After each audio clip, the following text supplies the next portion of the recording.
نستعينه ونستغفره ونؤمن به ونتوكل عليه ونعوذ بالله من شرور أنفسنا ومن سيئات أعمالنا.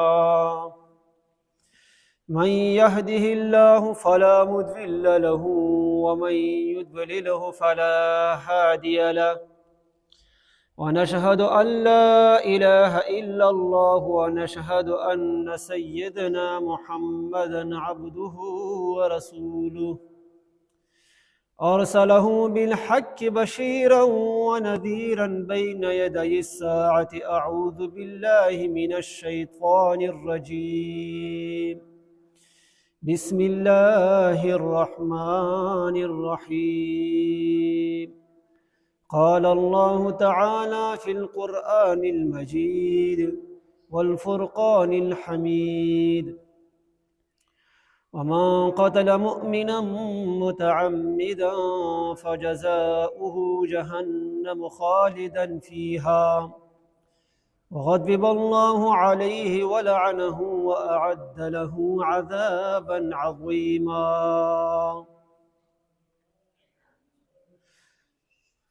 وقال تعالى في مقام آخر: ولا تقتلوا أنفسكم إن الله كان بكم رحيما.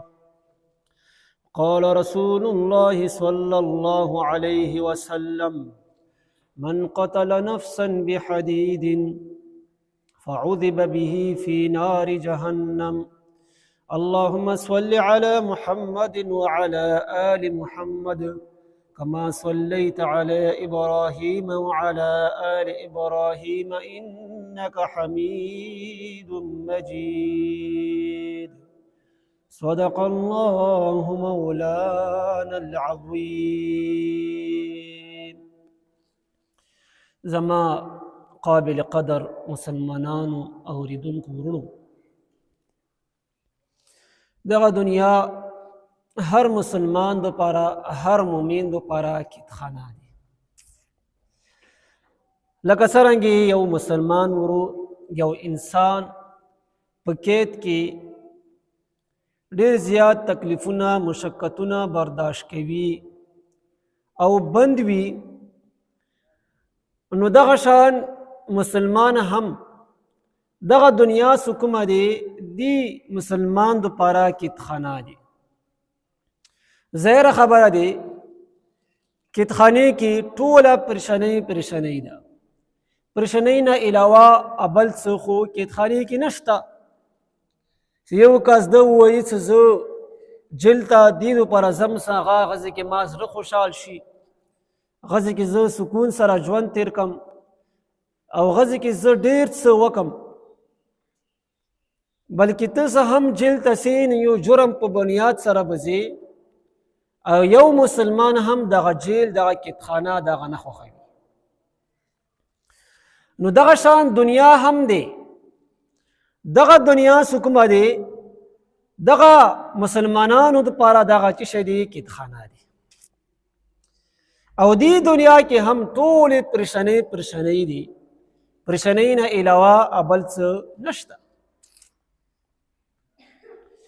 زما عزتمندو مسلمانانو، هر مسلمان دا غواړي زما ژوند ښه شي، زما زړه ته سکون میلاو شي، او زه ښې طریقې سره په راحت سره دغه ژوند تیر کړم. هر مسلمان دا خواهش ده، هر مسلمان دغه ارزو دی، او هر مسلمان دغه تمنا کوي زما نه څومره هم پریشانۍ دي، غمونه دي، تکلیفونه دي، دغه ختم شي. اوس د پریشانۍ به څنګه ختمیږي؟ او اوس څومره هم ځوانان دي دغه دین نه ناخبره دي. اکثر داسې ځوانان دي چې دوی ډېر جهلتوب کوي. دوی د ژوند د ختمېدلو کوشش کوي، او دغه ارزو او تمنا کوي چې زه د خپل ژوند دغه ختم کم. بلفاظ دیگر زمونږه دغه تعبیر اخلو زه خودکشي وکم. عزیزانو دغه خودکشي څه کومه دی دغه ډېره عامه شوې ده. زمونږ په معاشرې کې دغه خودکشي ډېره زیاته عامه شوې ده. ګورې څه یو ځوان خودکشي وکړه، ولې دغه دنیا نه تنګ راغلی و، ولې یو معمولي خبرې باندې ځان یې د دې دنیا نه چې کړو همیشه دوپاره یې ختم. اوس د خودکشۍ اسباب څه دي؟ خودکشۍ څه څوک هم وکړي د دې دوپاره به جزا څه وي، او دغه شان د خودکشۍ متعلق به هم نور اضافي خبرې هم کوو. اول دغه پیژنو څه خودکشۍ او قتل څه ته وایي. یو قتل دی، څه یو مسلمان لګی شي بل مسلمان قتل کی. یوه دی خودکشۍ. دوی دو په درمیان کې فرق څه دی؟ نو علماو لیکلي دي څه خودکشۍ شوه او قتل شول دغه بالکل یوه دی، خو فرق صرف دغه دی څه قتل کې یو مسلمان لګی شي بل مسلمان جان دغه شي کې ختم کی، یو مسلمان بل مسلمان زندگی دغه شي کې تباہ کی او زندگی د دې دنیا نه لاړ شي. یوه خودکشۍ ده. خودکشۍ دې ته وایي څه یو مسلمان لګی شي خپل یو نفس دغه شي کې دغه ختم کی. نو قتل دغه هم حرام دی او خودکشۍ دا هم حرام دی. څومره څه قتل ولا سزا دی دغه شان خودکشۍ ولا هم سزا دی. زما عزتمندو مسلمانانو، یو کس دغه به وایي څه زه خودکشۍ وکړم زه د دې دنیا نه به همیشه دپاره به نجات ما ته میلاو شي. دغه د دې ولا غلط فهمي ده. دا خو دی یو عارضي څه کوم تکلیف ورته غنه خو دې ځان بچ کړو، خو دایمي عذاب سره دغه شي شو دغه مخامخ شو. خودکشۍ ډېر غټ جرم دی، خودکشۍ ډېر غټ عذابونه دي. یو کس دغه د نه وایي څه خودکشۍ دپاره هېڅ قسم هم جرم نشته. خودکشۍ اسباب څه دي؟ خودکشۍ دغه زمونږ ځوانان ولې کوي؟ او زمونږ د ځوانانو کې خودکشۍ دغه ولې عام دی؟ دې دپاره هم څه اسباب دي. دغه ټول دنیوي اسباب دي. هغه کې اول نمبر باندې دغه دی دا په کور کې تنګ شوی وي، څه معاملات به داسې معاملات به راغلي وي څه دغه خبره حل کېږي نه او دا به د دنیا نه تنګ راشي او دا به خودکشۍ وکړي او دی فهم دی ګمان مطابق دا به وایي زه به د دې د دنیا د غمونو نه د کور غمونو نه زه خلاص شم. یو خو دغه دی. بل دغه دی څه کور کې څه داسې معاملات راغلي دي څه هغه مور او پلار یې حل کوي نه، بار ورته وایي څه دغه معامله حل کا دا حل کا، خو هغه معامله حل کېږي نه.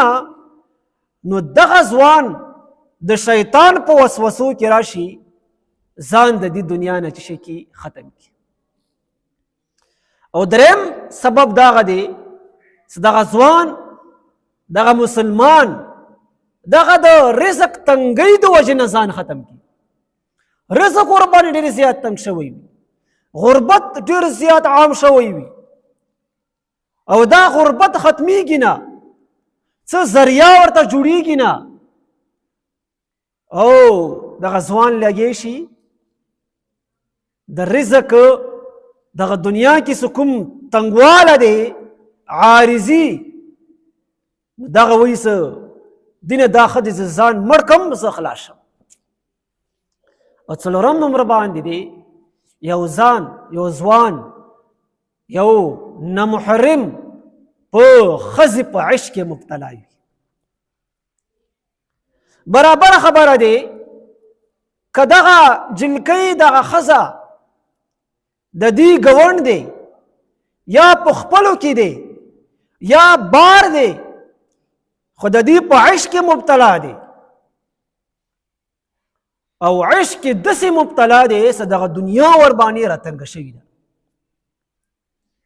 دا به هزار بار کوشش کوي مور پلار ته به هم یلي چې زه داسې کې رشته کوم یا خو به د دې مور پلار خواښه نه وي یا به کومه زنانه هم دی دغه د مور پلار د دې رشتې ته رضي نه وي.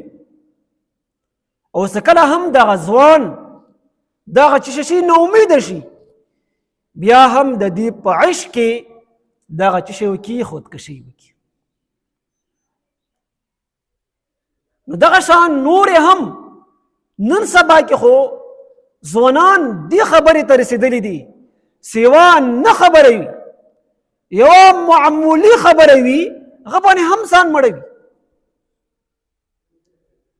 صرف معمولي غني خبره به وي هغه به پلار ورته وي چې بچیه دا خبره مه کوه دا کار مه کوه د دې اجازه زه تا ته نه درکوم. بیا دغه ځوان لګی شي خودکشي وکړي. نو دغه ځوان څه کوم دی دا خودکشي ولې کوي دا خودکشي ته ولې راضي شو؟ دا عزیزانو وجه دغه دی چې زموږ دین و اسلام نه لري. هغه ځوان دین خبرې اورېدلې نه وي هغه ځوان د علماو د خودکشي څه کوم انجام دی هغه یې اورېدلی نه وي دین اسلام نه خبرې وي. او دغه شان په کور کې دین نه وي تبلیغ نه وي علما نه وي حفاظ کرام نه وي نو دین نه محرمۍ د وجې نه دغه ځوان لګی شي دغه چې شی وکړي خودکشي وکړي. دین خبرې اورېدلې نه وي زموږ ته دین څه وایي د دې ځوان د ذهن کې به دغه وي چې د خودکشۍ دپاره هېڅ څه هم نشته. زه تاسو ته ذکر کوم چې خودکشۍ انجام څه دی. خودکشۍ ډېره سخترین عذاب دی. عزیزانو مونږ ټول الله تبارک وتعالی پیدا کړي یو څه مونږ پیدا کړي یو دا مونږ په خپل اختیار باندې نه پیدا کړي یو څه مونږ ورته ویلي څه زه نر پیدا شم یا ښځه پیدا شم بس دغه الله پیدا کړي یو. بیا څه کله هم مونږ بلوغت ته ورسېږو نو الله مونږ ته اختیار راکړو مونږ ته څه شی راکړو اختیار یې راکړو عقل یې راکړو دماغ یې راکړو شعور یې راته راکړو. نو موږ څه هم کوو د خپل اختیار مطابق کوو. مونږ که ګناه کوو خپل اختیار مطابق کوو خپل خواهش مطابق کوو او که مونږ نیک اعمال کوو دا هم خپل اختیار مطابق کوو. یو کس خودکشي کوي د خودکشي هم دا د خپل اختیار مطابق کوي خپل چاهت مطابق دا خودکشي کوي. د دې خبرې ته هم زه راځم د دې نه مخکې خودکشي انجام څه دی. تاسو ته خو ما اسباب ذکر کړل څه خودکشي اسباب څه دي. اوس څوک څه هم خودکشي وکړي دغه انجام څه دی د دې انجام هم ډېر زیات سخت دی. الله تبارک وتعالی فرمایي ومن قتل مؤمنا متعمدا فجزاؤه جهنم خالدا فيها وغضب الله عليه ولعنه واعد له عذابا عظيما. چا چې هم یو مومن قصدن قتل کړل چا چې هم یو نفس قصدن قتل کړل هغه دپاره 4-5 سزاګانې دي. اول څه دی ومن قتل نفسا مؤمنا متعمدا فجزاؤه جهنم خالدا فيها. اول دی جزا دا غدی سے دا په جهنم کې وي. وغضب الله غضب په دې باندې وي. ولعنه لعنت په دې کس باندې وي. واعد له عذابا عظیما دوی د پر بو دردناک عذاب وي. دغه چا دو پر دی دغه هغه کس دو پر دی چوک سے هم بے گناہ قصدن یو مسلمان قتل کړي.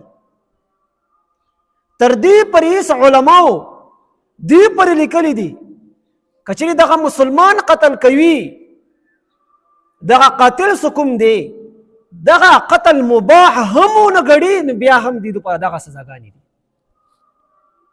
علماء لیکلي دي یو خو قاتل دی صدغه ابل مسلمان قتل کړي او د کی د خودکشي ولا سکم خلق دي دغه کې هم راغو ځکه صدغه هم خودکشي سکم کوي دا هم خپل نفس جان بوجھ کر ختموي. چشه کوي خپل نفس جان بوجھ کر ختموي.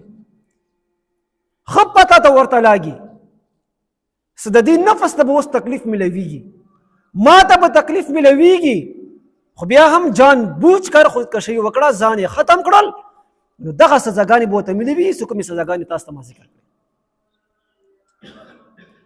بل آیات کې الله تبارک وتعالى څه فرمایي ولا تقتلوا انفسکم ان الله كان بكم رحیما.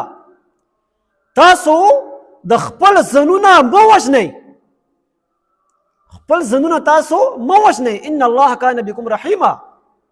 تا باندې تکلیف راغلی دی تا باندې مصیبت راغلی دی دغه تکلیف ختمیږي په صبر سره ختمیږي. صبر وکا الله تبارک وتعالى په تا باندې برحم وکړي. او چا سے هم دغه خودکشي وکړه دغه جزا څه دی ومن يفعل ذلك عدوانا وظلما فسوف نصليه نار جهنم. چا سے هم دغه په ظلم سره دغه ځان وژنلو نو دوی دو پر بو ور د جهنم وي. وکانه ذلك على الله يسيرا او دغه الله تبارک وتعالى باندې ډیر زیات آسان دی.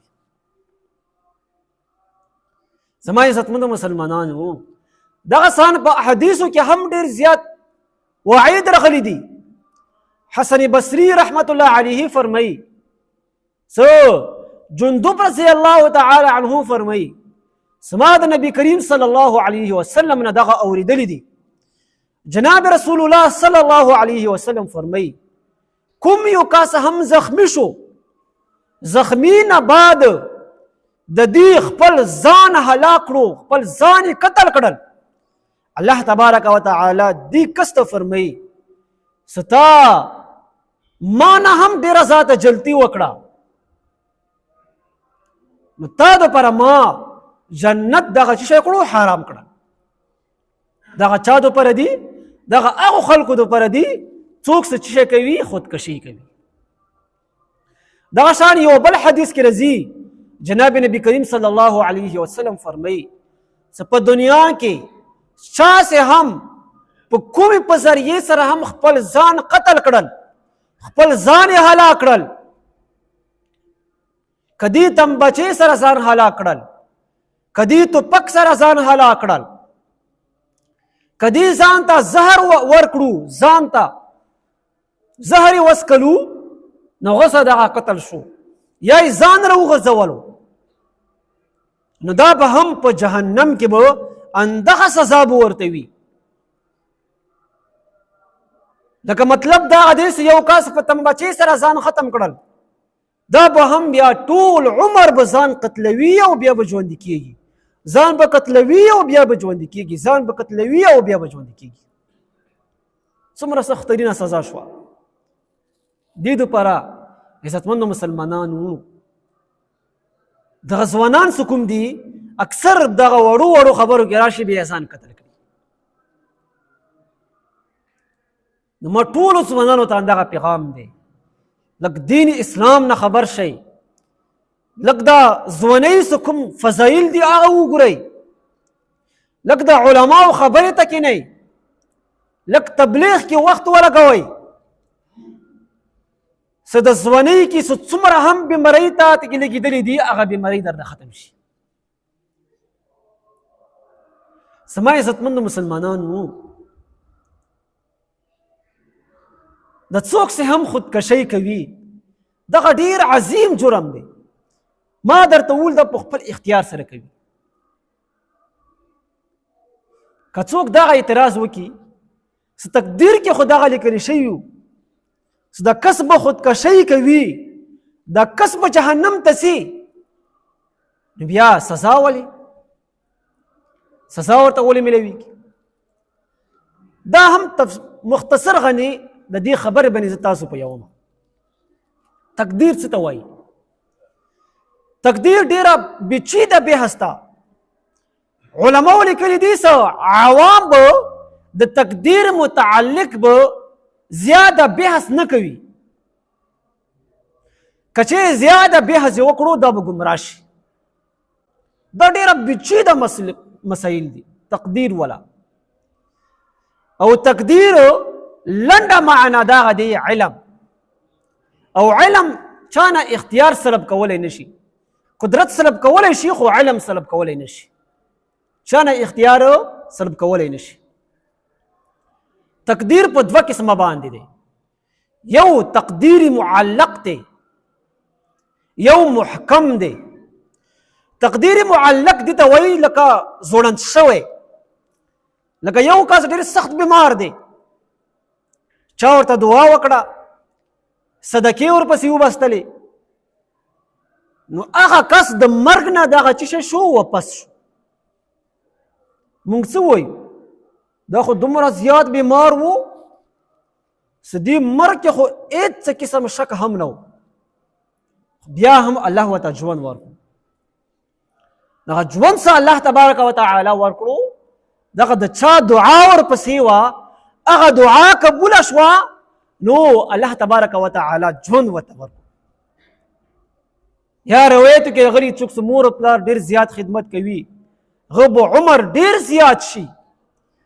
څوک چې خپلو خپلوانو سره صله رحمي کوي هغه به عمر ډېر زیات شي. اوس دغه څه شی دی؟ تقدیر معلق دی. دعا پرې دغه څه شوي زوړند شوی دی. دعا وشي هغه تقدیر دغه څه شي ختم شي. او یو دی تقدیر مبرم، دې ته محکم هم ویلی شي. دغه بس ازلي فیصله شوي وي چې دغه کار به کېږي. قرآن کې الله فرمایي فاذا جاء اجلهم لا يستأخرون ساعة ولا يستقدمون. کله هم اجل څه کله هم راشي، نو دغه اجل نه مخکې کېږي او نه وروسته کېږي. نو دغه تقدیر دغه څه دی محکم دی. دې دپاره الله تبارک وتعالی هغه دعاګانو څه کوم دی او مهلت څه کوم دی هغه هم به الله تبارک وتعالی نه ورکوي. نو دغه تقدیر دغه بالکل نه بدلیږي. اوس تاسو ته یو مثال په ذریعه تاسو په یوما څه فلانکې کس که چېرې جهنمي وي، تقدیر دغه فیصله یې کړې وي دغه به جهنمي وي، بیا سزا ورته ولې ملوي؟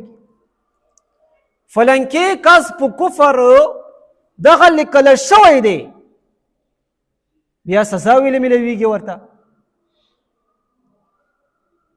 نو دغه لاند مثال داسې دی. د دې لاند مثال زه تاسو ته ذکر کوم، تاسو مثال په ذریعه سره پوه شئ. مطلب زه ډاکټر یم، په دې مجمع کې یو کس به راواخلو، ابرار به راواخلو، دغه څه شی دی دغه بیمار دی، د زړه بیمار دی، او دغه داسې بیمارۍ ده چې دا دې سره ښه کېږي هم نه، او دغه بدپریزۍ هم زیات کوي. علاج کوي خو علاج سره سره بدپریزۍ هم زیاته کوي. چا ورته ویلو فلانکي ځای کې خو زړه والا ډاکټر دی، هغه ته ځان ورسوه. دغه لګې شو، دغه ما ته راغلو، اوس ما ته خبرې تېرې کړې، ما ته پته ولګېده څه دا بدپرېزۍ کوي، دغه پرهیز نه کوي. ما ورته په پرچې باندې لیکن مو ورته وکړو څه دغه دوی راخله، اخر کې مو ورته دا هم ولیکلو 2 میاشتو بعد دغه به مړېږي. 2 میاشتو بعد دغه مړېږي، به 2 میاشتو بعد به دغه مړېږي. ځکه څه ما ته 100% یقین و څه دغه بدپرهیزۍ کوي، دغه پرهیز نه کوي، نو دی وخت کام دی دا به مړېږي. ما ورته ولیکلو څه 2 میاشتو بعد دغه به مړېږي. خدای کولو 2 میاشتې تېرې شي او 2 میاشتو بعد دغه مړ شو. دغه چې شی شو مړ شو.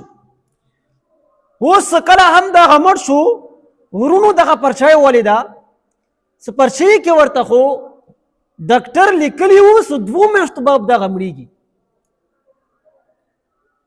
نو دغه ما پسې راغلو، دا قتل خو تا کړی دی، دا لاړو عدالت ته، زما خلاف کیس جوړ کړو او زه جج طلب کړم او دغه کومه پرچا څه کومه دی دا هم جج ته میلاو شوه. نو زه تاسو نه تپوس کومه څه جج به زما متعلق دغه فیصله وکړي دغه قتل کړی؟ صرف لیکنو د وجې نه خو زما متعلق دغه فیصله نشي کولی. نو سره دغه ثبوت شته څه دی قتل کړی دی، او جج به صرف لیکنو د وجې نه به دغه فیصله نشي کولی څه دغه ما قتل کړي. یو بل تپوس هم تاسو نه کوم، دغه چی نه قتل شو؟ دغه د زما د لیکنو د وجې نه قتل شو که د خپل بدپرهیزۍ د وجې نه دغه مړ شو؟ چی شي د نه مړ شو؟ خو دې بدپرهیزۍ نه کوله، اندې د وجې نه دغه مړ شو.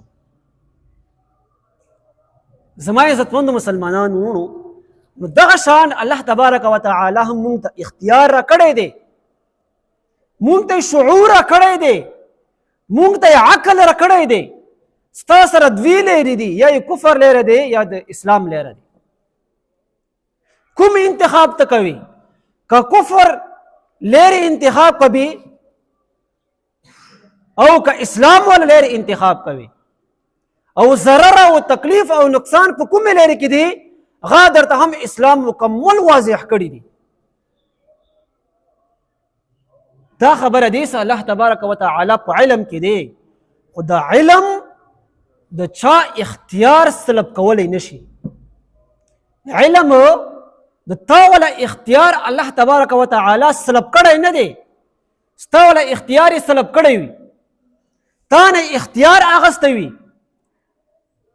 نو یو کس کله هم خودکشي کوي یا ګناهونه کوي یا د کفر لیره اختیاروي، دا د خپل اختیار د وجې نه کوي. الله اختیار ورکړی دی، الله شعور ورکړی دی، الله عقل ورکړی دی. دا خپله بدپرهیزۍ کوي. بدپرهیزۍ څه شی دی؟ خپله ګناهونه کوي او ځان یې دې دپاره فیټ کړو څه دا د جهنم مستحق جوړ شي. نو الله تبارک وتعالی د چا اختیار سلب کړی نه دی. بل لنډ مثال دغه دی، موږ وایو دغه تقدیر کې هر څه لیکلي دي، ټیک د تقدیر کې هر څه لیکلي دي، کور کې بیا کېنه، بیا بار رزق پسې منډې ولې وایي؟ که ته یې څه د تقدیر کې هر څه لیکلي دي، خو کور کې ښې طریقې سره کېنه، رزق پسې ولې منډې وایي؟ خپل بچي بار دوبۍ ته ستایي، کار روزګار ور باندې کوي، دا ور باندې مه کوه. بیا عزتمندو مسلمانانو وروڼو، دا څه هر څه هم مونږ کوو، دا مونږ په خپل اختیار د وجې نه کوو. زما دا خبره کوله چې زمونږ په معاشرې کې خودکشي دا ډېره عامه شی ده. دغه مسلمانان، دغه ځوانان ښایسته ښایسته ګلونه، دا به څه عارضي په تکلیف کې به دغه مبتلا وي او بیا به ګوري دی خودکشي وکړه، ګوري دی ځان مړ کړو، ګوري دی ځان ته زندۍ واچوله.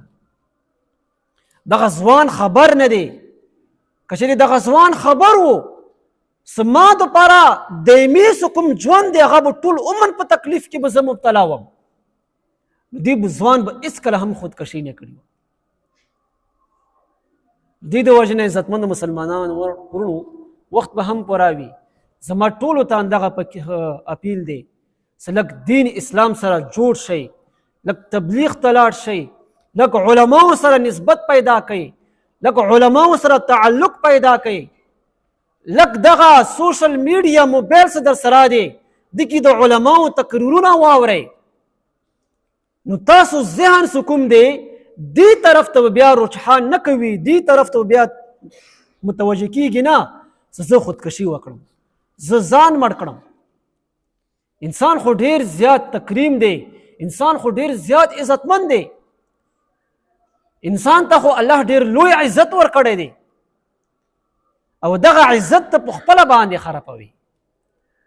موږ ټولو ته همدغه پکار دی چې موږ دین اسلام سره تعلق پیدا کو، دین اسلام سره جوړ پیدا کو، هم د دنیا کې به هم کامیاب شو، هغه دنیا کې به هم الله کامیابی راکړي.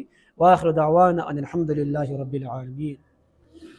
لا اله الا انت سبحانك اني كنت من الظالمين. رب اشرح لي صدري ويسر لي امري واحلل عقدة من لساني يفقهوا قولي. اللهم اغفر للمسلمين والمسلمات المؤمنين والمؤمنات. اللهم انك عفو تحب العفو فاعف عني. اللهم انك عفو تحب العفو فاعف عني. صلى الله على خير خلقه محمد وآله وصحبه.